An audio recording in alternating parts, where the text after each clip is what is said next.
السلام علیکم اسٹوڈینٹس، سب سے پہلے سب دعا پڑھ لیں۔ رب اشرح لی صدری ویسر لی امری واحلل عقدۃ من لسانی یفقہوا قولی رب زدنی علما رب زدنی علما رب زدنی علما۔ آپ سب کی بک کا پیج نمبر ہے پیج نمبر 23۔ آج ہم سورہ انفال کی ایکسرسائز کریں گے، ٹھیک ہے۔ سب سے پہلا ورڈ ہے ورڈز میننگ دیکھیں۔ ورڈز میننگ میں سب سے پہلا ورڈ ہے الانفال، مال غنیمت۔ واجلت کا مطلب کیا ہے؟ ڈر جاتے ہیں۔ یساقون وہ ہانکے جاتے ہیں۔ دابرہ جڑ، مردفین لگاتار آنے والے۔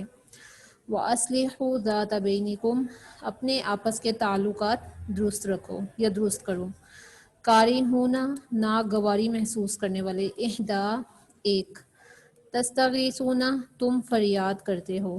غیر ذات الشوکۃ بغیر اسلحے اور قوت کے۔ جی آگے ہیں سورہ انفال کے مشقی سوالات و جوابات۔ سورہ انفال کی وجہ تسمیہ، پہلا سوال ہے سورہ انفال کی وجہ تسمیہ لکھیں، ٹھیک ہے۔ وجہ تسمیہ کا مطلب ہوتا ہے کہ نام رکھنے کی وجہ، یعنی سورہ انفال کا نام سورہ انفال کیوں رکھا گیا، اس کی وجہ بتانی ہے، ٹھیک ہے۔ تو اس کا جواب ہے کہ انفال کس کی جمع ہے؟ نفل کی۔ نفل کے معنی کیا ہیں؟ مال غنیمت، ٹھیک ہے۔ نفل ویسے بھی جب ہم نماز پڑھتے ہیں تو جب ہم نفل پڑھتے ہیں وہ ہم ایک ظاہر عبادت کر رہے ہوتے ہیں نا، اسی طرح سے یعنی جو بھی مال انسان کو بغیر محنت اور صلے کے حاصل ہوا ہو، یعنی وہ ایک زائد چیز ہی ہوتی ہے نا، ٹھیک ہے۔ تو اس لیے انفال کے معنی کیا ہے؟ مال غنیمت کے، یعنی زائد چیز جو انسان کو بغیر کسی صلے اور محنت کے ملی ہو۔ سورہ انفال میں مال غنیمت کی تقسیم کے واضح احکامات آیت نمبر 1 اور آیت نمبر 41 یعنی 41 آیت میں بیان ہوئے ہیں۔ اس وجہ سے سورہ انفال کا نام اس سورت کا نام سورہ انفال رکھا گیا ہے،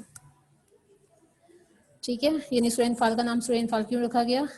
کہ اس میں مال غنیمت کے بارے میں آیت نمبر 1 اور آیت نمبر 41 میں مال غنیمت کے واضح احکامات ہیں، اس وجہ سے اس کا نام سورہ انفال رکھا گیا ہے۔ سوال نمبر 2 ہے مال غنیمت سے کیا مراد ہے؟ یعنی مال غنیمت کسے کہتے ہیں؟ ٹھیک ہے، ایسا مال جو مسلمانوں کو کفار سے جنگ کے دوران یا فتح حاصل ہونے کے بعد حاصل ہوا ہو، اسے کیا کہتے ہیں؟ مال غنیمت۔ پھر ہے تیسرا سوال آپ کا، سورہ انفال میں مومنوں کی کیا صفات بیان کی گئی ہیں؟ تو سورہ انفال میں مومنوں کی کتنی صفات بیان کی گئی ہیں؟ مومنوں کی 5 صفات بیان کی گئی ہیں۔ ہم نے آیت نمبر 2 اور 3 میں مومنوں کی صفات پڑھی تھیں، ٹھیک ہے۔ کون کون سے صفات ہیں؟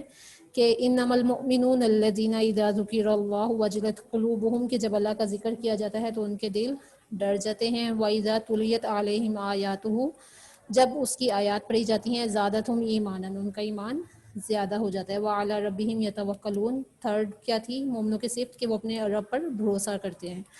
الَّذِينَ يُقِيمُونَ الصَّلَاةَ، وہ نماز پڑھتے ہیں۔ وَمِمَّا رَزَقْنَاهُمْ يُنْفِقُونَ، اور جو ہم نے ان کو رزق دیا وہ اس میں سے خرچ کرتے ہیں، ٹھیک ہے۔ یہ 5 صفات ہیں جو ہم نے آیت نمبر 2 اور 3 میں مومنوں کی پڑھی تھی۔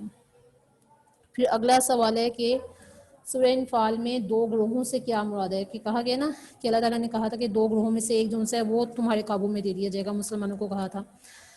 تو یہاں پر سوال کیا گیا کہ یہاں پر 2 گروہوں سے کیا مراد ہے؟ تو یہاں پر 2 گروہوں سے کون سا گروہ مراد ہے؟ پہلا گروہ کس کا تھا؟ ابو سفیان کا تجارتی قافلہ، ٹھیک ہے، جو ملک شام سے تجارت کر کے مکہ واپس آ رہا تھا۔ اور دوسرا گروہ کس کا تھا؟ ابو جہل کا، جو نبی صلی اللہ علیہ وآلہ وسلم اور مسلمانوں کا دشمن تھا۔ یہ جنگی گروہ تھا جو اسلحہ سمیت مسلمانوں سے مکہ سے مسلمانوں پر حملہ کرنے کے لیے آ رہا تھا، ٹھیک ہے۔ یہاں سے 2 گروہوں سے مراد یہ والے 2 گروہ مراد ہیں۔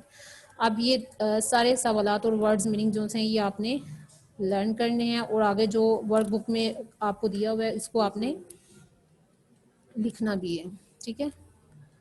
اپنی ورک بک پر آپ نے اسے لکھنا ہے۔ ابھی میں آپ سے سورہ انفال کی آیات کا جو ترجمہ آپ کو دیا ہوا تھا